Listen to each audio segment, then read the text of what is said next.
Linear combinations of normal random variables.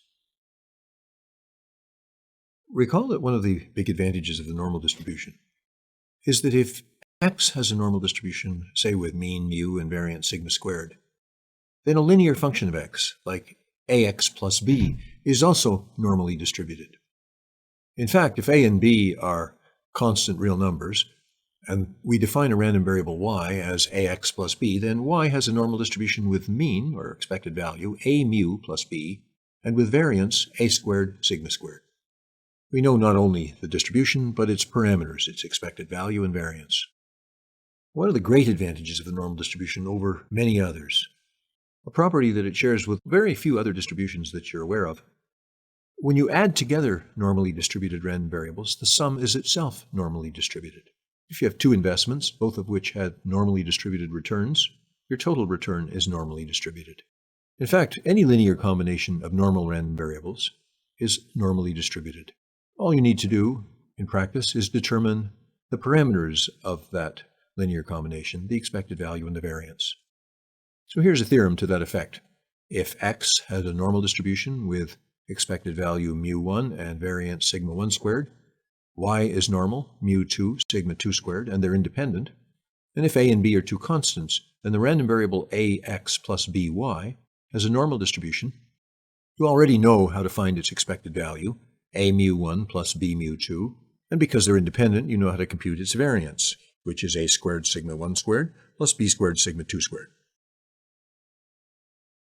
In fact, here's a theorem which is a generalization of this to a whole bunch of normal random variables. If xi is normal with mean mu I and variance sigma I squared, and all the xi's are independent of one another, and if we have constants ai, then the linear combination, the sum of ai xi, is normally distributed. And once again, you should know how to compute the mean, the sum of ai mu I, and the variance, the sum of ai squared sigma I squared. This is a fundamental result. It's a fundamental property of the normal distribution. Everything here you've seen already, at least in terms of finding the expected value and the variance. So the only remaining property you need to know is when you add normal random variables, the sum is also normally distributed. Here's a couple of special cases of extreme interest. One is the case when the constants ai are all 1. So in that case, we're just adding together the random variables xi. And in this case, the sum is normal with mean n times mu and with variance n times sigma squared. Another special case, even more common than the last, when the ai's are all 1 over n, then the sum of ai times xi is just the sample mean.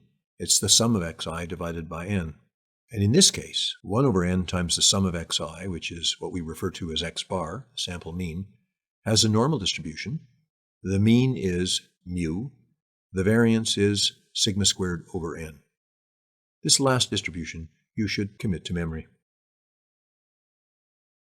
Example. The diameter of a shaft used in aircraft manufacture has a normal distribution with expected value 3 and with variance 0.001. This is a shaft that's supposed to fit into a hole which has mean diameter 3.1 and with variance 0.002. The question is, what's the probability that the shaft is too wide for the hole? Solution. Begin writing down what we know. X is the diameter of the shaft, which is said to be normal, 3, 0.001. And Y, the diameter of the hole, is normal 3.1, variance 0.002. We're assuming they're manufactured separately, and therefore we assume that they're independent of one another. Find the probability that X is bigger than Y, that the shaft is wider than the hole it's to fit in. The idea behind this solution is to make sure we put all the variables on one side of an inequality, giving some kind of linear combination. We started with the probability x is bigger than y. Bringing y to the left, this is equal to the probability x minus y is greater than 0. X minus y is a linear combination of normal random variables. It has mean, 3 minus 3.1. It has variance, 0.001 plus 0.002 by independence. In other words, x minus y is normal with mean minus 0.1 and variance 0.003. What's the probability such a normal random variable is larger than 0? We now do the usual. We take x minus y, subtract off its mean, which is minus 0.1, divide by its standard deviation, the square root of 0.003. And if we call that z, then the question is, what's the probability that z is bigger than 0 minus 0.1 divided by the square root of 0.003? Or the probability that z is bigger than 1.826. From normal tables, that's 1 minus the probability that it's less than 1.826, or 1 minus 0.9661, somewhere around 0.0339. Continued. Evidently, about 3.4% of these shafts are too large to fit in their corresponding hole. The problem is the variability in the manufacture. This is a very common problem in virtually all of manufacture. It's an essential question in quality control. How do we reduce the variance or the variability? Let's suppose that we were able to reduce the variances by a factor of 2 to 0.0005 and 0.001 respectively, each divided by 2. And let's recompute the probability that x is bigger than y. The same kind of calculation now leads to the probability z is bigger than 2.582, which is 0.0049, roughly 0.5%. A modest reduction in the variance has reduced the probability that they don't fit by a considerable amount, from about 3.5% to 0.5%. The distribution of the sample mean. Suppose a very large population is represented by a normal distribution with mean mu and with variance sigma squared. Suppose we take a sample of size little n from this population. Of course, by sample we mean independent observations, and we compute the sample mean or the sample average denoted x bar, 1 over n times the sum of xi. I goes from 1 up to n. We've already seen that if the original population was normal, the distribution of x bar is also normal, with exactly the same mean, mu, but with variance, sigma squared over n, the variance reduced by a factor of n. It has the same expected value as a single draw from the original population, but a smaller variance. The standard deviation has reduced by a factor of 1 over the square root of n. Continued. Here we've graphed the corresponding normal density function for x bar for different values of the sample size. N is equal to 1, or 4, or 16. When n equals 1, you have a very wide and low graph. When n equals 4, somewhere in the middle. When n equals 16, it's quite narrow and highly peaked. You'll notice that all of these densities continue to be centered on the value of mu. What happens as the sample size increases is that the standard deviation decreases. This means, of course, that the probability that it's within, say, 0.1 units of mu gets larger and larger as the sample size increases. It's more and more likely to be within 0.1 unit of mu. This is the motivation behind calculation of sample size. Whenever told that we need to estimate mu with a certain large probability, and our estimate has to be accurate within 0.1 units, how large a sample size would be required for this purpose? Let's suppose for the moment that we know the variance, or we've at least estimated the variance, so we know sigma squared is around 2. Then, of course, the variance of x bar is sigma squared divided by n. So the problem becomes this: how large should n be so that the sample average x bar satisfies the condition that the probability that x bar minus mu is in absolute value less than 0.1, that basically says that x bar is within 0.1 units of mu, that probability should be greater than or equal to 0.95 or 95%. Well, you may be wondering why we didn't insist on 100% in place of 95%. Within the world of the normal distribution, to be 100% certain that x bar is within 0.1 units of mu, we would have to take an infinite sample size. So in general, we back off from statements of absolute certainty, which are impossible, to statements which have high probability, which are feasible. Solution. We begin by writing down the statement: the probability x bar minus mu is between minus 0.1 and plus 0.1. We then isolate x bar in the middle.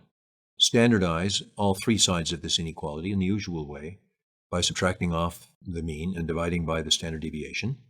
And we're left with the probability that a standard normal random variable, z, is between minus 0.1 over the square root of 2 over n and plus 0.1 over the square root of 2 over n.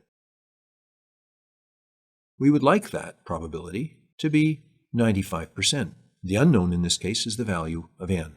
Well, it is 95% if 0.1 over the square root of 2 over n is 1.96. So we can solve this equation for the value of n. Of course, if we end up with a value of n that's not an integer, as we do, 768.32, we round up so that it satisfies the inequality. Take n equals 769, and in this case, the probability will be just a little larger than 95%, but very close. Review problem.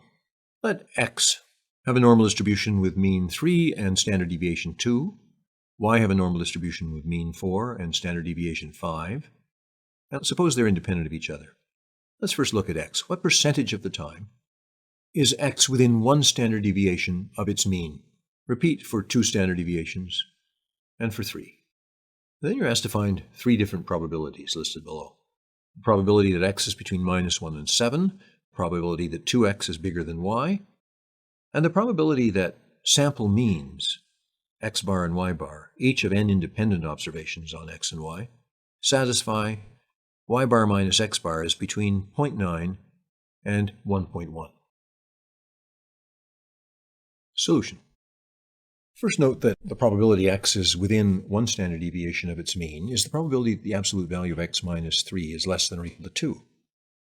And if we standardize, if z is x minus 3 over 2, this is the probability that z, a standard normal random variable, is between -1 and +1, which from the tables is 2 times 0.84134 minus 1, or 0.68268, around 68%.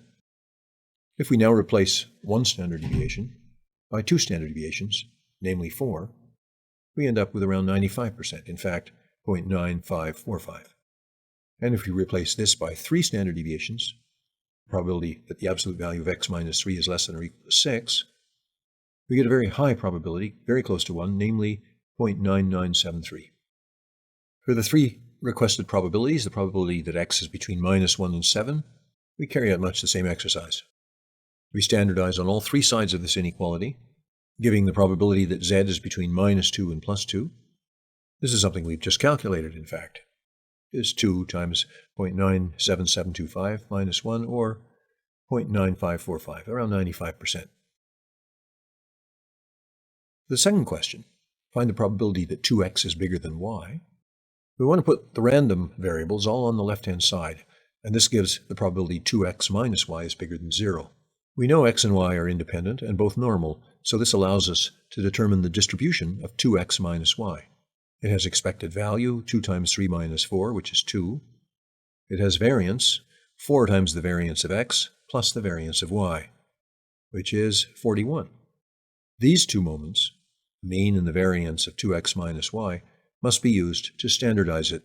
So the probability 2x minus y is bigger than 0 is the probability 2x minus y minus its own mean, 2, divided by its own standard deviation, square root of 41, is bigger than 0 minus 2 divided by the square root of 41. Or the probability a standard normal random variable, z, is bigger than minus 0.312, which again from normal tables is about 62%, 0.6225. Solution for part 3. Here we're asked to find the probability that y bar minus x bar is between 0.9 and 1.1. We know the individual distributions of y bar and x bar. Y bar is a sample mean. It has the same mean as any yi, namely 4, but the variance is the variance of a single yi, 5 squared divided by n. Similarly, x bar has the same mean as xi, any one of the x's, 3, and variance 2 squared over n. And y bar and x bar are assumed to be independent of one another, and so the difference, y bar minus x bar, has expected value 4 minus 3, the difference between the 2 individual means, and the variance, by independence, is summed, 5 squared over n plus 2 squared over n. This leads to a normal distribution with mean 1 and variance 29 over n. If we standardize as usual by subtracting off the mean on all 3 sides, dividing by that standard deviation, the square root of 29 over n, and substitute the value n equals 100, we end up with the probability a standard normal is between minus 0.186 and plus 0.186, or 0.1476. If we put n equals 4,000, This probability goes up to 0.758. In fact, the probability goes to 1 as n grows larger and larger, but evidently it does so at a rather slow rate, since it's not particularly close to 1 even when n is 4,000. You might try something like n equals 100,000 and see how close it is to 1.